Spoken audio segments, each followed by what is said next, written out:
ठीक रहा है सबको? यस मैम, दिख रहा है।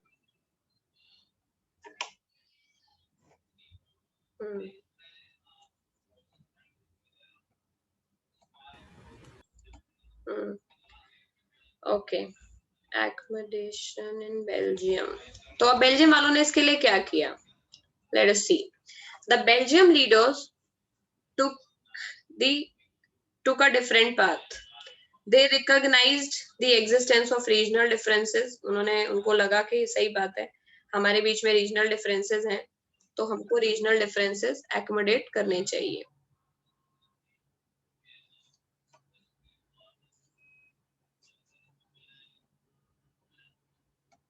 हम टेक्निकली क्या भाई, मैं तंग आ गई पूरा पेज बनाने के चक्कर में. Okay, finally, they recognize the existence of regional differences and cultural diversities. उसके बाद में between 1970 and 1993, they amended their constitution 4 times. यानी उन्होंने फिर अपने constitution में change लाए. Constitution में change क्यों लाएंगे अरिल? मैम ताकि इक्वालिटी हो सबके बीच। मैम मतलब सबका देखकर, एज इन फ्रेंच, डच और सबके भले के लिए, ताकि कॉन्फ्लिक्ट ना हो। Very good. कॉन्स्टिट्यूशन में इसलिए लाएंगे ताकि कॉन्फ्लिक्ट ना हो, बिकॉज गवर्नमेंट तो आती जाती रहती है बट कॉन्स्टिट्यूशन तो उसी जगह रहता है. And constitution is law of the land. जो भी कॉन्स्टिट्यूशन में लिखा होता है वो सारी गवर्नमेंट्स को मानना ही होता है, करेक्ट? तो इसीलिए बेल्जियम के जो लीडर्स हैं उन्होंने क्या सोचा? उन्होंने सोचा कि हम कुछ नहीं करते, सीधा का सीधा क्या करें, कॉन्स्टिट्यूशन ही बदल देते हैं. जब कॉन्स्टिट्यूशन बदल देंगे तो डच लोगों की जो प्रॉब्लम है वो सारी प्रॉब्लम सॉल्व हो जाएगी. ठीक, तो उन्होंने 1970 टू 1993 अपने कॉन्स्टिट्यूशन को 4 बार अमेंड किया और फाइनली उन्होंने एक अरेंजमेंट निकाला. अरेंजमेंट क्यों निकाला? ताकि डच लोग और फ्रेंच लोग एक सेम कंट्री में एक साथ रह सकें. The arrangement they worked out is different from any other country, is very innovative. उनका जो अरेंजमेंट का तरीका था वो बहुत ही इनोवेटिव था, क्योंकि उससे उन लोगों ने जो क्लैश है उस क्लैश को उन्होंने ऑलमोस्ट खत्म कर दिया. क्लैश तो निल हो गया एकदम. ठीक है, दोनों के लोग ये लोग कोऑपरेट होने लगे या इनके बीच में फ्रैटर्निटी भी बढ़ गई. तो यानी कि हमें जो कम्युनिटीज के बीच की प्रॉब्लम है वो इसलिए नहीं सॉल्व करनी चाहिए कि मेरी बेटर. जैसे इंडिया में भी अगर हिंदू मुस्लिम का झगड़ा हो जाए तो नहीं हमारा तो हिंदू राष्ट्र है, या कह दोगे नहीं हमारा तो हमारे अम्बेडकर जी लिख के गए हैं तो हमारा भी है ना. You have to always work for an arrangement. आपको ऐसी चीजें करनी है जिससे दोनों को बुरा ना लगे, और ये चीज बेल्जियम मॉडल है. क्या है ये? Belgian model. चलो भाई देखते हैं क्या है. Constitution prescribes. कॉन्स्टिट्यूशन में पहली चीज तो ये लिखी है that the number of Dutch and the French ministries shall be equal in the central government. क्या होगा? सेंट्रल गवर्नमेंट जो बनेगी उसमें डच और फ्रेंच मिनिस्टर्स इक्वल होंगे. तो ये फ्रेंच वालों के तरफ के मिनिस्टर हैं, लेट अस सपोज 10. डच वालों के तरफ के भी कितने रहेंगे? 10. और ये दोनों ही बैठेंगे गवर्नमेंट के अंदर. पहला अरेंजमेंट तो ये हुआ. क्यों हुआ? डच वाले तो 60% है, ये तो 40% है. क्यों मान गए ये?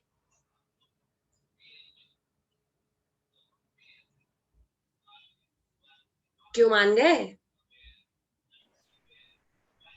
मैम ताकि बेसिकली डच और वो ना करे. आई मीन डच 60% होके भी 50% पावर शेयर करने के लिए इसलिए मान गए ताकि फ्रेंच लोगों को भी अच्छा लगे. समझ गए? यानी we have to do something for the others also. हम किसी दूसरे के लिए कुछ करेंगे तभी तो एक्सपेक्ट कर सकते हैं कि सामने वाला भी हमें सेम वे में रेसिप्रोकेट करे. करेक्ट? तो डच लोगों ने बड़ापन दिखाया और उन्होंने सेंट्रल लेजिस्लेटिव गवर्नमेंट यानी सेंट्रल गवर्नमेंट में अपनी बराबर 60, वैसे तो सीट्स 6:4 के रेशियो में डिवाइड होनी चाहिए थी. यानी अगर 10 मिनिस्टर्स की सीट है तो 6 डच को मिलनी चाहिए थी, 4 फ्रेंच को मिलनी चाहिए थी.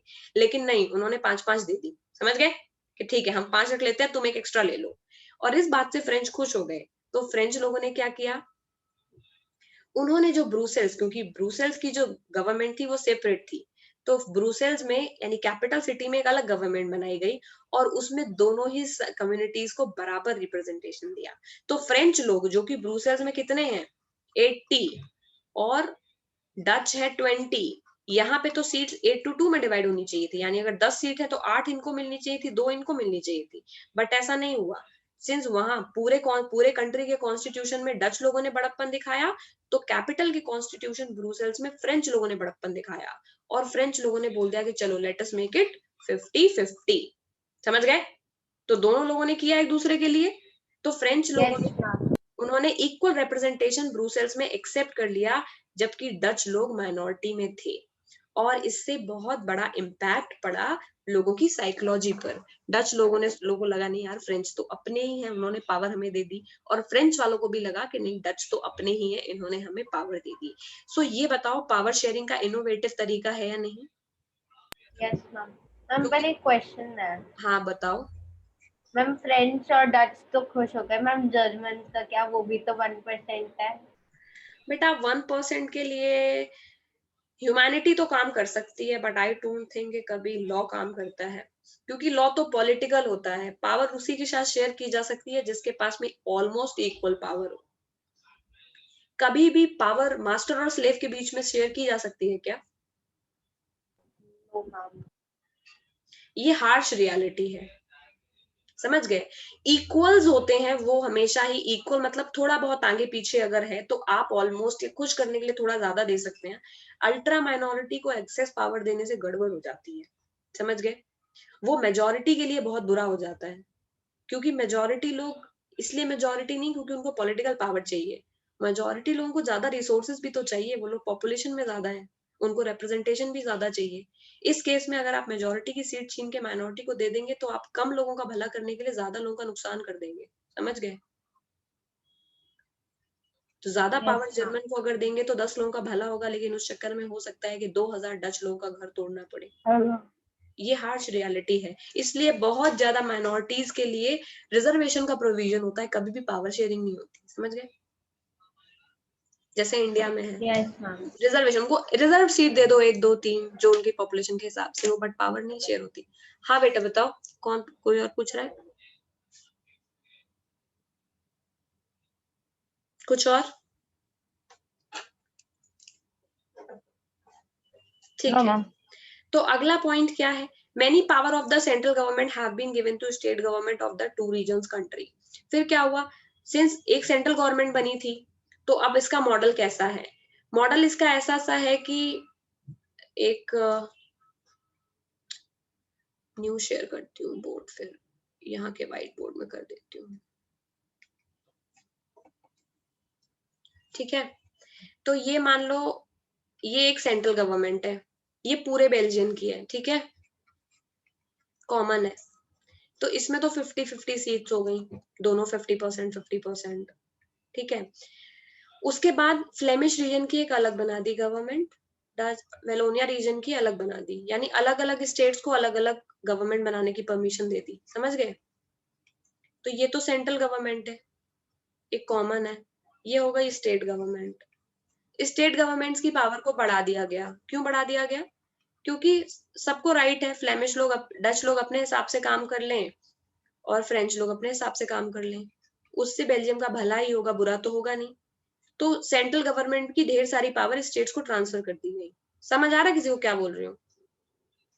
Yes ma'am. मतलब कहने का ये है कि मान लो कि पूरी कंट्री में एक ही पावर होती तो मैक्सिमम डिसीजन सेंट्रल गवर्नमेंट ले रही होती, लेकिन उन लोगों ने ऐसा नहीं किया because they were good people. उन्होंने सोचा कि डच लोगों की प्रॉब्लम एक कॉमन असेंबली से ज्यादा डच लोग आपस में समझ पाएंगे, तो स्टेट्स को भी अपनी अलग, जैसे हमारे यहाँ सेंट्रल गवर्नमेंट तो दिल्ली में बैठती है, लेकिन हर एक स्टेट की एक स्टेट गवर्नमेंट भी है, क्योंकि हमारा कॉन्स्टिट्यूशन भी यही मानता है कि लोकल प्रॉब्लम लोकल लोग ज्यादा अच्छे से समझते हैं, तो वहां पे एक लोकल गवर्नमेंट बनानी चाहिए।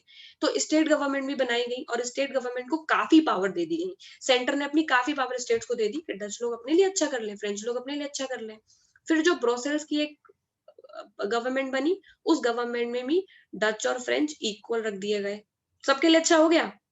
उसके अलावा लिंग्विस्टिक यहाँ पर कमेटीज भी बना दी गई।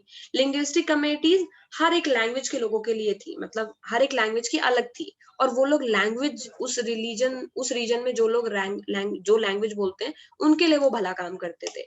तो basically it's a win win situation for everybody. समझ गए? Yes ma'am. जो लिखा मैम हुआ तो है बेसिकली एक तरह से तो ये फेडरलिज्म ही हो गया ना। करेक्ट, फेडरलिज्म ही तो, federalism is also a form of power sharing, जो कि डेमोक्रेसी का फीचर होता है। समझ गए? तो federalism is also nothing but power sharing.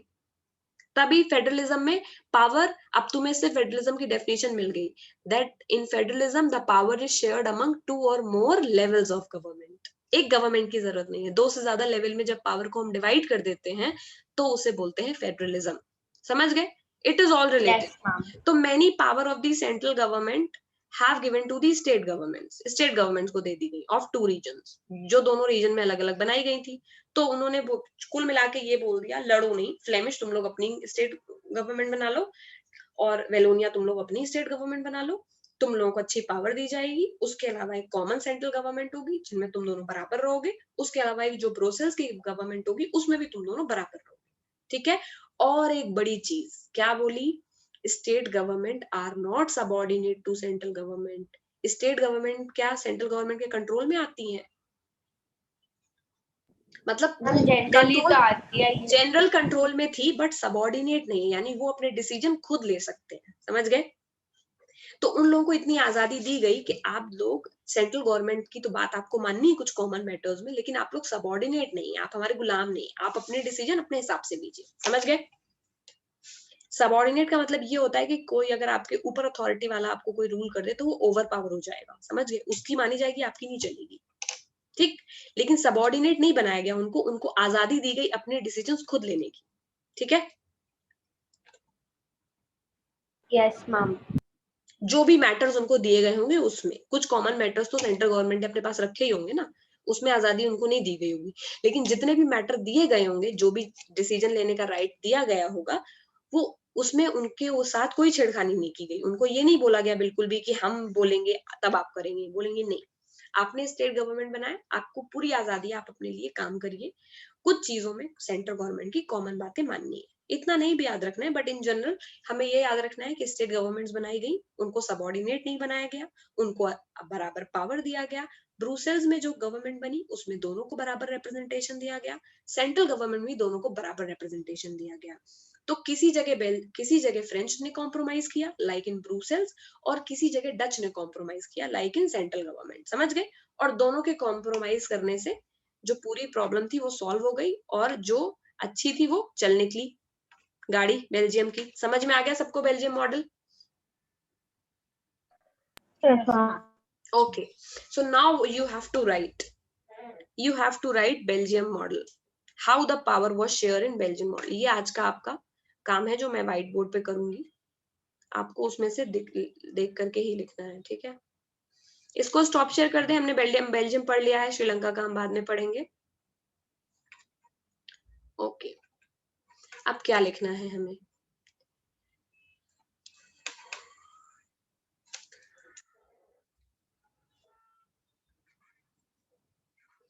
Diagram तो ऊपर बना ही लिया होगा। मैम उसका बेल्जियम का मैप ना। हाँ, बेल्जियम का मैप ऊपर बना ही लिया होगा, यहाँ पर यस नीचे मैम। लिखना है। मैम जिन्होंने नहीं बनाया, जिन्होंने बुक नहीं किया तो डायरेक्टली लिख लेता ना मैम, या फिर वो डायग्राम की मैप जगह से छोड़ दें, वो डायग्राम, ओके। ठीक है, वो डायग्राम की जगह छोड़ करके फिर लिख लें।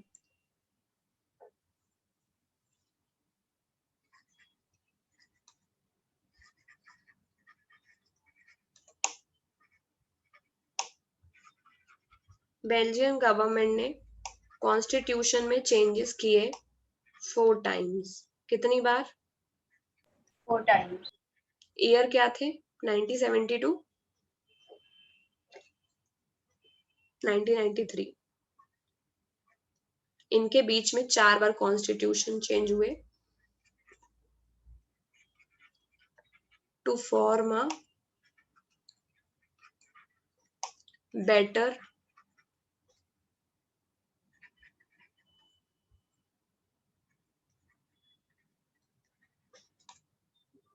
Power sharing model. ठीक है, कैसे किया पावर शेयरिंग मॉडल बताते हैं। हमने कैसे किया वो हम फ्लो चार्ट में डिपिक्ट कर सकते हैं लिखने की जगह। मैं बहुत शॉर्ट में ही लिखूंगी, don't worry. Number of ministers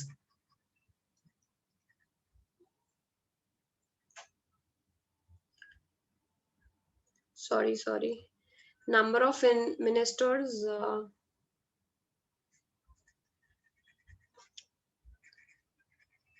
from Dutch and French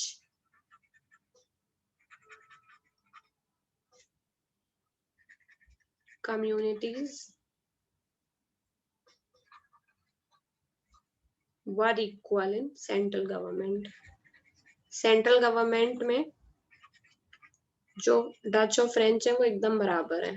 ठीक है, अगला वाला 4 पॉइंट है इसमें केवल। many powers of central government, किसको ट्रांसफर की गई सेंट्रल गवर्नमेंट की powers? State government. Correct. many powers of central government given to state government। State governments को ज्यादा पावर दे दी गई, डच वालों को, फ्रेंच वालों को अपने अपने रीजन में। स्टेट गवर्नमेंट्स, जीओवीटी लिख रही हूँ, जिसको गवर्नमेंट्स लिखना है पूरा लिखे, वरना जान जाए कि मैं शॉर्ट में लिख रही हूँ, स्पेलिंग नहीं होती है गवर्नमेंट की, पता लगा हर जगह यही लिखो।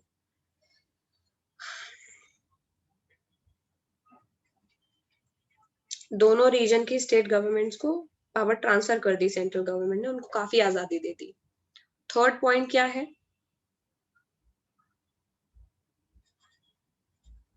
ब्रुसेल्स में सेपरेट गवर्नमेंट है। समझ रहे हो ना मैं लैंग्वेज जो लिख रही हूँ? ब्रुसेल्स में एक सेपरेट गवर्नमेंट है, और वो सेपरेट गवर्नमेंट में क्या हो रहा है?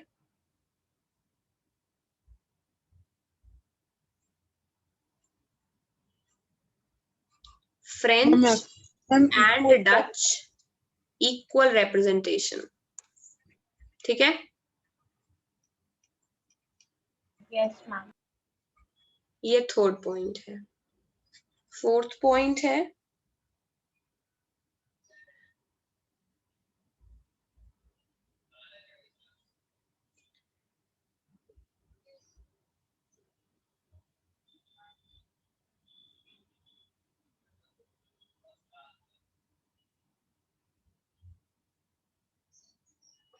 I think third central government में है many powers. Third point okay.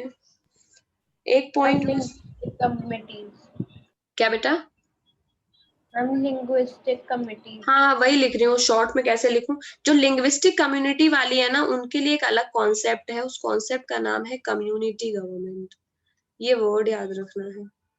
Community government बनाई गई, समझ गए? ये 3 गवर्नमेंट तो बनी है, यानी हर एक रीजन में एक गवर्नमेंट बनेगी।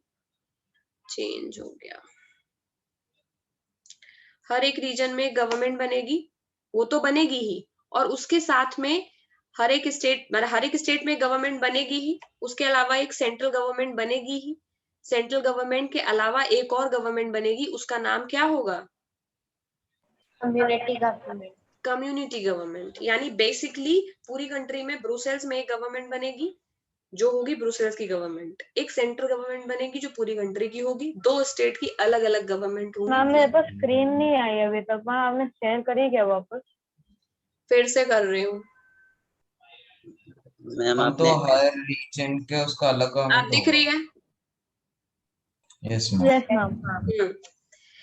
हर रीजन की नहीं, कम्युनिटी गवर्नमेंट हर रीजन में अलग अलग होगी। ठीक है, इसलिए मैं एकदम शॉर्ट में लिखा रही हूँ, वरना ये बड़ा है। मैम आपने सेपरेट गवर्नमेंट के आगे क्या लिखा? ये फ्रेंच और डच के लिए मैंने एफ एंड डी लिख दिया है। ये है French and Dutch have equal representation, तो एफ एंड डी लिख दिया। Okay ma'am. ठीक है, अब देखो कम्युनिटी गवर्नमेंट का कॉन्सेप्ट समझने वाला ज्यादा है। कम्युनिटी गवर्नमेंट कोई इलेक्ट नहीं कर रहा है, कितनी लैंग्वेज लोग बोल रहे हैं? Ma'am 3, German, Dutch and French. Let us suppose कि एक दो लैंग्वेज और भी कोई बोलता है यहाँ पर, ठीक है, ये 3 लैंग्वेज है फिलहाल के लिए। तो अब इन तीनों ही लैंग्वेज वालों को अलग अलग, जितने भी लोग जर्मन बेचते हैं बोल रहे हैं, जितने भी लोग जर्मन बोलते हैं वो सब मिलकर के एक जर्मन की कम्युनिटी गवर्नमेंट बनाएंगे, ठीक है, उसका गवर्नमेंट से कोई लेना देना नहीं है, समझ गए? जितने भी लोग डच में बोलते हैं वो लोग डच मिलकर के एक कम्युनिटी गवर्नमेंट बनाएंगे। कम्युनिटी का मतलब सिविल पावर टाइप से, कोई गवर्नमेंट पावर नहीं उनके पास। फिर फ्रेंच गवर्नमेंट, समझ गए? लैंग्वेज वाले अपनी अलग एक कम्युनिटी गवर्नमेंट बना सकते हैं। इनका काम क्या होगा? इनका काम होगा जितने भी लोग जर्मन बोलते हैं उनकी पावर्स को प्रोटेक्ट करना। डच कम्युनिटी गवर्नमेंट का काम होगा जितने भी लोग डच बोलते हैं उनकी पावर्स को प्रोटेक्ट करना। और फ्रेंच गवर्नमेंट का काम है जितने भी लोग फ्रेंच बोलते मैम हैं ये सीजी मैम ये फुल फॉर्म क्या कम्युनिटी है? गवर्नमेंट। मुझे लगा इतना शॉर्ट तो तुम लोग लिखते ही होगे अपनी कॉपी में। मैं तो अपने class notes, okay may be, ma'am मैंने अभी मैं नहीं बताऊंगी मैं अपने क्लास नोट्स कैसे बताती थी, वरना तुम लोग मेरे से गलत चीजें सीख लोगे। I had a lot of shortcuts, मतलब ठीक है पेपर में भरना आना चाहिए, बट कॉपी काली करने से थोड़ी ना, मतलब अच्छे डायग्राम्स बना लो, ताकि उससे पता क्या होता है, छोटी सी जगह पे ज्यादा इन्फॉर्मेशन लिखी होती है ना तो कॉन्फिडेंस बढ़ जाता है। इतना सा ही पढ़ना और इतना आ जाएगा, वरना कॉपी अगर बढ़ती रहती है तो डर लगता है रिवाइज करने में, है बात की नहीं? Yes ma'am. यस मैम मैं भी ऐसे ही करता था, बट मैम फिर टीचर इसीलिए ने कह मैम दिया कि फुल नोट्स फॉर्म में लिखो। बेटर रहता है। ठीक है, मैम तो एग्जाम से पहले नोट्स ही पढ़े जाते हैं मैम, बुक तो पढ़ने में ऐसी तैसी हो जाती है। इसीलिए लिखवाए जा रहे हैं। तो टोटल 5 पॉइंट्स हैं। तो कम्युनिटी गवर्नमेंट का कॉन्सेप्ट सबने समझ लिया है। अब कम्युनिटी गवर्नमेंट वाले पॉइंट को मैं अलग से लिख दे रही हूँ। कम्युनिटी गवर्नमेंट समझ गए ना मैम कैसे बनेगी? हाँ, मैम वो जर्मन के आगे सेंट्रल गवर्नमेंट या फिर community government? Central government CG कहाँ से आगे? सेंट्रल गवर्नमेंट कब की चली गई? कम्युनिटी गवर्नमेंट है। मैं बोल रही हूँ केवल समझना है, कम्युनिटी गवर्नमेंट वाले पॉइंट को भी मत लिखो, समझ लिया ना कैसे बनेगी? कम्युनिटी गवर्नमेंट का मतलब है जितने जो भी लोग जो लैंग्वेज बोलते हैं वो सब मिलकर के एक गवर्नमेंट चूज करेंगे अपनी वाली। सारे जर्मन लोग मिलकर एक जर्मन कम्युनिटी गवर्नमेंट बना लेंगे, सारे लोग फ्रेंच मिलकर फ्रेंच कम्युनिटी गवर्नमेंट बना लेंगे। समझ गए कैसे बनेगी? कैसे बनेगी ये समझ गए? मान लो सारे चेरी यस वाले के इकट्ठा हो जाए और इलेक्शन करके एक चेरी की गवर्नमेंट बना ले, तो क्या वो सेंट्रल गवर्नमेंट हो जाएगी? उनका अलग सा कम्युनिटी गवर्नमेंट क्या बन नाम होगा जाएगी। उसका? Cherry community government. पार्लियामेंट थोड़ी चले जाओगे शहरी कम्युनिटी गवर्नमेंट। कि पार्लियामेंट चले जाओगे इलेक्ट करके अपने आप को? बताओ नहीं बताओ। Ma'am, community government. वही बात बता रहे हैं, इसलिए तो बोल रहे इलेक्शन से सब समझ में आ जाएगा। अब बताओ कम्युनिटी गवर्नमेंट का क्या काम होगा? अभी चेरी की अगर गवर्नमेंट बन जाएगी तो क्या होगा? झंडे लेके घूमोगे, पेड़ में पानी नहीं लगा है, अभी तक मेंटेनेंस ढंग से नहीं आता है, आसपास के लोगों को और झंडा 2-4 और इकट्ठे कर लोगे। ज्यादा से ज्यादा क्या करोगे? अपने ही राइट्स को प्रोटेक्ट करोगे ना, कि कॉन्स्टिट्यूशन प्रोटेक्ट करने निकल जाओगे कि अब तो हम कॉन्स्टिट्यूशन की रक्षा करेंगे इंडिया के, सीधा? बताओ सोच के क्या करोगे कम्युनिटी गवर्नमेंट से? मैम कर भी सकते हैं, पता नहीं। अरे यार तुम सीधी लॉजिकल बात बताओ, इधर उधर की बात मत बताओ। कम्युनिटी गवर्नमेंट क्या कॉन्स्टिट्यूशन प्रोटेक्ट करने नहीं निकल जाएगी? करेंगे, नहीं उसके लिए करेंगे तो मैम। ऑलरेडी सेंट्रल गवर्नमेंट बना रखी है। स्टेट गवर्नमेंट स्टेट के काम के लिए बना दी है बेल्जियम वालों ने, और ब्रुसेल्स में अलग गवर्नमेंट बना दी है। उसके अलावा भी अगर तुम्हें दिक्कत है तो उन्होंने कम्युनिटी गवर्नमेंट बना दी है कि भाई जो लोग जो लैंग्वेज बोलते हैं अपनी कम्युनिटी गवर्नमेंट बना लें जो अपने अपने राइट्स को प्रोटेक्ट करेंगे। समझ गए? अगर उनमें से किसी के साथ कुछ बुरा किया जाएगा तो कम्युनिटी गवर्नमेंट के पास में इतनी ताकत है कि वो स्टेट गवर्नमेंट या सेंट्रल गवर्नमेंट जाके शिकायत कर दें, ये देखो हमारे साथ इतना बुरा किया जा रहा है। ठीक है, इस तरह की कुछ अरेंजमेंट उन्होंने कम्युनिटीज के लिए भी अलग से कर दिया। बेसिकली हम लोग जिनको यहाँ पे हड़ताल करना कहते हैं, वो वहां पे कम्युनिटी गवर्नमेंट, उनको राइट है कि जब तुम्हारा कोई काम ना बने तो तुम सड़क पे बैठ जाना। समझ गए? तो कम्युनिटी गवर्नमेंट बेसिकली हर एक कम्युनिटी, हर एक लैंग्वेज को राइट, लैंग्वेज स्पीकिंग कम्युनिटी को राइट दिया गया कि वो अपने लिए एक कम्युनिटी गवर्नमेंट बना ले। तो ये लिखना आप कैसे है, मैं क्लियर कर रही हूँ सारी ड्राइंग। कम्युनिटी गवर्नमेंट वाला पॉइंट यहाँ लिख दे रही हूँ जो कि लास्ट पॉइंट है। Community government is elected by the people belonging to one community. ये लिखना जरूरी है क्या?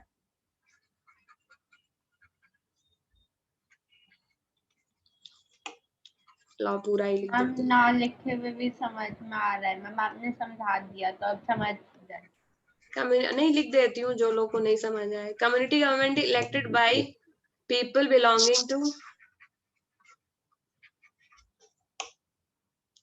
belonging to one language community, यानी एक लैंग्वेज बोलने वाले लोग मिलकर के अपनी एक कम्युनिटी गवर्नमेंट बना ले। अब आगे क्या होगा? आगे मतलब ये सबके लिए अलग है, जैसे डच वाले अपनी बना ले, फ्रेंच बना ले अपनी एक अलग, Got it, ma'am. फिर उसके बाद में जर्मन भी बना ले। क्या इस बात से फर्क पड़ेगा कि वो कहाँ रह रहे हैं? मैम थोड़ा सा फर्क पड़ सकता है, पर मैम इतना ज्यादा नहीं पड़ेगा सिंस ऑलरेडी उनके क्योंकि रीजन वो डिफाइंड है। जैसे जैसे सिख लोग, सिख का अपना एक ग्रुप है, फर्क पड़ता है वो कनाडा में रहे इंडिया में रहे, एक दूसरे के प्रोटेक्ट तो करते हैं एक दूसरे को। अब यहाँ पे इतना इंटरनेशनल लेवल नहीं है ब्रुसेल्स में, बेल्जियम में, बट बेसिक ये है कि कोई फर्क नहीं पड़ता है कि कम्युनिटी के लोग कहीं भी रह सकते हैं, समझ गए? अब ये पूरा का पूरा आपका बेल्जियम है, यहाँ पे यहाँ थोड़े से फ्रेंच रह रहे हैं, यहाँ थोड़े से फ्रेंच रह रहे हैं, यहाँ थोड़े से फ्रेंच रह रहे हैं, ये तीनों मिलकर के एक ही फ्रेंच कम्युनिटी गवर्नमेंट बनाएंगे, एफसीजी, समझ गए? तो कहीं भी यहाँ के लोगों को मान लो दिक्कत है, तब भी ये लोग अपनी कम्युनिटी गवर्नमेंट को शिकायत कर सकते हैं। यहाँ के 2 लोगों को दिक्कत है तब भी कर सकते हैं। मान लो यहाँ वाले को कोई दिक्कत नहीं है तो वो अपना आराम से रह रहे हैं। तो कम्युनिटी गवर्नमेंट पूरी कम्युनिटी के लिए, वो कहीं भी रह रहे हैं, कोई फर्क नहीं पड़ता इस बात से, ठीक? तो community government elected by the people belonging to one language community, it does not matter where they live.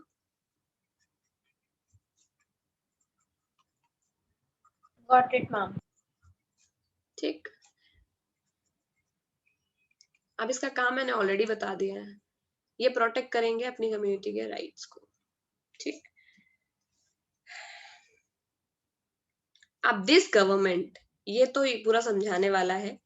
This community government यानी जो भी कम्युनिटी की गवर्नमेंट एक बार बन गई, community government CG has power. इसके पास क्या पावर होगी? इसके पास पावर है अपने कल्चर को प्रोटेक्ट करने की पावर होगी क्या? Yes ma'am. होनी चाहिए, बताओ Yes, सोच ma'am. के। मैम होनी Yes, तो ma'am. चाहिए। सही बात है, ये बनाई ही इसीलिए गई है ताकि एक दूसरे के कल्चर के ऊपर कोई आए ना। जैसे हम लोगों ने नेशनलिज्म इन यूरोप में देखा था कि इंग्लैंड वाले पीछे पड़ गए थे। किसके पीछे पड़ गए थे? स्कॉटलैंड। स्कॉटलैंड के, कि हमारे फेस्टिवल मनाओ, हमारे कपड़े पहनो। तो ये कम्युनिटी गवर्नमेंट इसीलिए बनाई गई है ताकि लोग एक दूसरे के कल्चर के ऊपर ना कमेंट करें और ना उनको दबाने की कोशिश करें। This community government has power regarding cultural rights.